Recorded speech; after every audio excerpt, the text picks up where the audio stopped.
Listening Part 4. Listen once to part of a discussion. Okay, let's get started.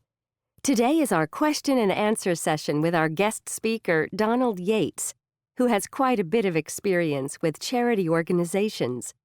This is your chance to have some of your questions answered, so let's not waste any time. Mr. Yates? Hi, everyone. I'd like to start by thanking you for inviting me here. I'm always happy to get out of the office. Your professor's right. I've worked for several charitable organizations over the years. Now I'm more interested in cash transfer programs, so that's what I'm doing my research on now. Who'd like to ask the first question? Yes. With cash transfer programs, do you know whether people really use the money for important things? I mean, it seems like people might not spend the money responsibly. A lot of people ask me that, but according to my research, people living in poverty make very good decisions about how to spend their money.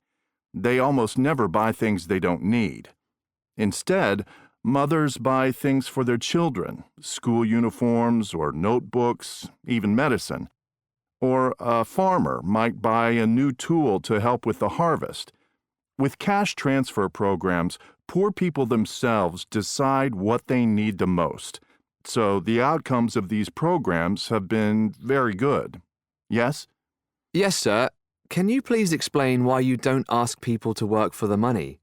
I guess I'd be afraid that if people got their payments for nothing, they wouldn't use the money well.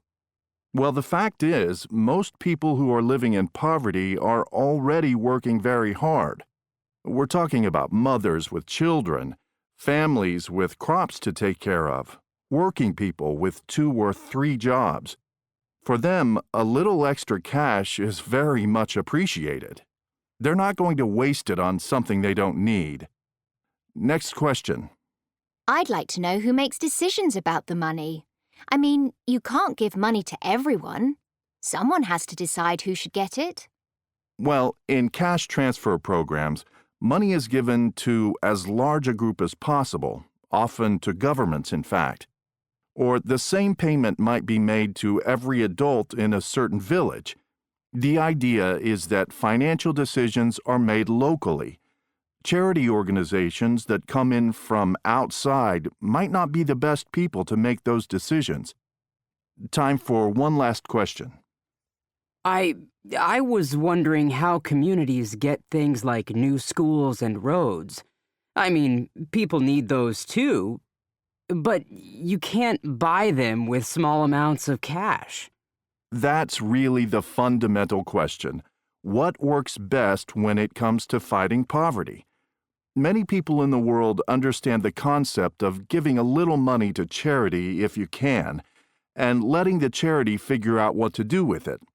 And that might be the best way to get the really big projects done. On the other hand, I've heard of villages pooling their money to build new irrigation systems.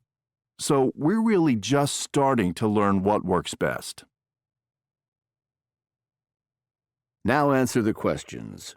You have 2 minutes.